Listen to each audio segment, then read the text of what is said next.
മുക്കം നഗരസഭയുടെ വാർഷിക പദ്ധതി വിഹിതം 4 കോടിയോളം വെട്ടിക്കുറച്ചതോടെ പ്രതിസന്ധിയിലായി നഗരസഭ. പല പ്രധാന പദ്ധതികൾക്കും വകയിരുത്തിയ തുക ലഭിക്കാതായതോടെ നഗരസഭയിലെ കർഷകരുൾപ്പെടെയുള്ള സാധാരണക്കാരെ ഇത് ബാധിക്കും. മുക്കം നഗരസഭയുടെ 2026-27 വർഷത്തെ പദ്ധതി വിഹിതമാണ് അനുവദിച്ച തുക വെട്ടിക്കുറച്ചത്. കേരളത്തിലെ മറ്റ് നഗരസഭകളെ അപേക്ഷിച്ച് തനത് വരുമാനം ഏറ്റവും കുറവുള്ള നഗരസഭയാണ് മുക്കം. പദ്ധതി പ്രവർത്തനങ്ങളിലെ സാധാരണ വീതം കൊണ്ടാണ് കാർഷിക മേഖലയിലടക്കമുള്ള പ്രധാന വികസന പ്രവർത്തനങ്ങൾ നഗരസഭ നടത്തുന്നത്.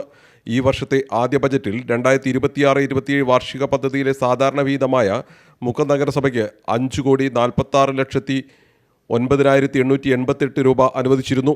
ഇതനുസരിച്ചാണ് ആസൂത്രണ സമിതി, വികസന സെമിനാർ, വാർഡ് സഭകൾ എന്നിവ ചട്ടപ്രകാരം വിളിച്ചു ചേർത്ത് 5,46,09,888 രൂപയുടെ പദ്ധതി പ്രവർത്തനങ്ങൾക്ക് രൂപം നൽകി അംഗീകാരത്തിന് സമർപ്പിച്ചിരുന്നത്.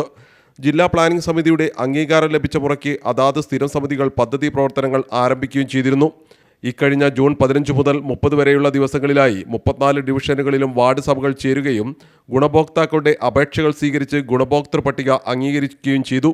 എന്നാൽ ഇപ്പോഴത്തെ പുതുക്കിയ ബജറ്റ് പ്രകാരം മുക്കം നഗരസഭയുടെ സാധാരണ വിഹിതം 1,63,89,926 രൂപയായി കുറവ് വരുത്തിയിരിക്കുകയാണ്. കാർഷിക, മൃഗസംരക്ഷണ, ആരോഗ്യ പശ്ചാത്തല മേഖലകളിലാണ് ഇത് വലിയ പ്രതിസന്ധി സൃഷ്ടിക്കുന്നത്.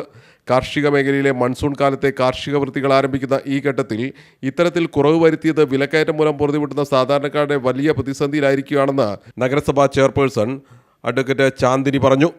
കഴിഞ്ഞ 16 വർഷത്തെ നഗരസഭാ ചരിത്രത്തിലെ സാധാരണ വിഹിതത്തിൽ ഏറ്റവും കുറവുള്ള വർഷമായി 2026-27 വർഷം മാറിയിരിക്കുകയാണെന്നും പദ്ധതി വീതം വെട്ടിക്കുറച്ചതിനെതിരെ ശക്തമായ പ്രതിഷേധമുയരണമെന്നും നഗരസഭാ ചെയർപേഴ്സൺ പറഞ്ഞു. നഗരസഭയ്ക്ക് നേരത്തെ അനുവദിച്ചിരുന്ന 5,46,09,888 രൂപ സാധാരണ വീതമായി തന്നെ പുനഃസ്ഥാപിച്ചു തരണമെന്നും അവർ ആവശ്യപ്പെട്ടു. CTV പ്രാദേശിക വാർത്ത, മുക്കം.